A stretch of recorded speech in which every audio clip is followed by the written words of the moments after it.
Selanjutnya saya akan menjelaskan tentang model referensi atau lebih dikenal dengan model OSI. Tujuan utama penggunaan model OSI adalah untuk membantu desainer jaringan memahami fungsi dari tiap-tiap yang berhubungan dengan aliran komunikasi data, termasuk jenis-jenis protokol jaringan dan metode transmisi. Model OSI dibagi menjadi 7 layer. Dapat karakteristik dan fungsinya masing-masing. Tiap layer harus dapat berkomunikasi dengan layar di atasnya maupun di bawahnya secara langsung melalui rentetan melalui urutan melalui protokol dan standar. Yang pertama,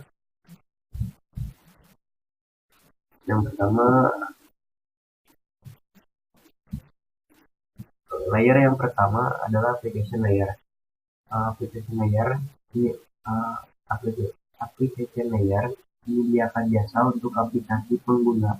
Layer ini bertanggung jawab atas pertukaran informasi antar program komputer, seperti program email dan servis lain yang jalan di jaringan, seperti server printer atau aplikasi komputer lainnya. Aplikasi ini berfungsi menyediakan akses aplikasi ke jaringan dan terdiri dari bermacam-macam protokol. Fungsi application layer antara lain sebagai antarmuka aplikasi dengan fungsionalitas jaringan, mengatur bagaimana aplikasi dapat mengakses jaringan dan kemudian membuat pesan-pesan kesalahan.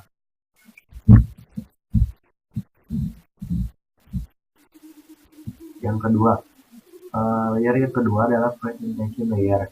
Presentation layer bertanggung jawab bagaimana data dikonversi dan diformat untuk transfer data. Contohnya konversi format teks ASCII untuk dokumen .gif dan JPG untuk gambar. Layer ini membentuk kode konversi, translasi data, enkripsi, dan konversi. Lapisan ini akan menerjemahkan struktur data yang telah direpresentasikan. Selain itu, pada lapisan ini juga terjadi kompresi data, enkripsi, dekripsi, dan konversi data. Fungsi presentation layer mentranslasikan data yang akan ditransmisikan oleh aplikasi ke dalam format yang dapat ditransmisikan melalui jaringan.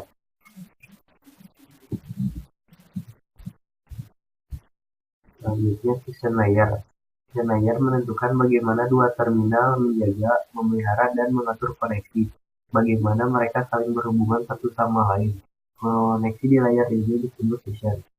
Lapisan sesi ini mengizinkan para user menetapkan session dengan user yang lainnya. Fungsi session layer mendefinisikan bagaimana koneksi dapat dibuat, dipelihara, dan dihancurkan. Selain itu, di level ini juga dilakukan resolusi nama. Berikutnya, transport layer. Lapisan ini akan menerima data dari lapisan sesi. Lapisan ini akan menerima data dari lapisan sesi, memecahnya menjadi potongan data yang lebih kecil, lalu meneruskannya ke lapisan jaringan. Selain itu, lapisan ini juga berfungsi untuk menjamin agar data dapat diterima di sisi penerima dengan benar. Fungsi transport layer memecah data ke dalam paket-paket data serta memberikan nomor urut ke paket-paket tersebut sehingga dapat disusun kembali pada sisi tujuan setelah diterima. Selain itu, pada level ini juga membuat sebuah tanda bahwa paket diterima dengan sukses atau lebih dikenal dengan acknowledgement, dan mentransmisikan ulang terhadap paket-paket yang hilang di tengah jalan. Berikutnya, network layer.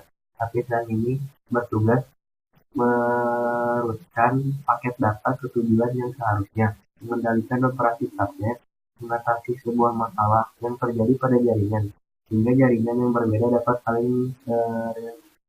dapat saling terkoneksi. Fungsinya untuk mendefinisikan alamat IP, membuat header untuk paket-paket, dan kemudian melakukan routing melalui internet networking dengan menggunakan router dan switch layer 3. Selanjutnya data link layer. Pada lapisan ini, paket data yang ingin dikirim untuk berbentuk file ke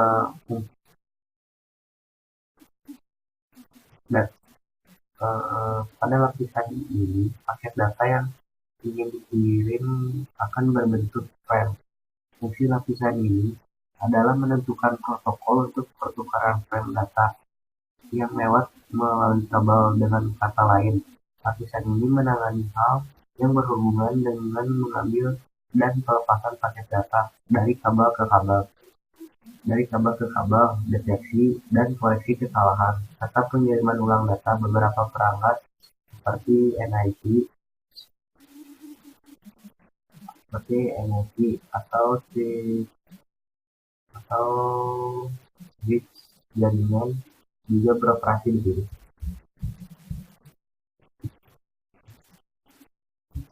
Fungsinya untuk menentukan bit-bit data dikelompokkan menjadi format yang disebut sebagai frame. Selain itu, pada level ini terjadi koreksi kesalahan, flow control, pengelamatan perangkat keras, serta halnya media access control, address atau MAC address, dan menentukan bagaimana perangkat-perangkat jaringan seperti book, switch, repeater, dan switch layer 2 beroperasi. Spesifikasi IEEE 802 membagi level ini.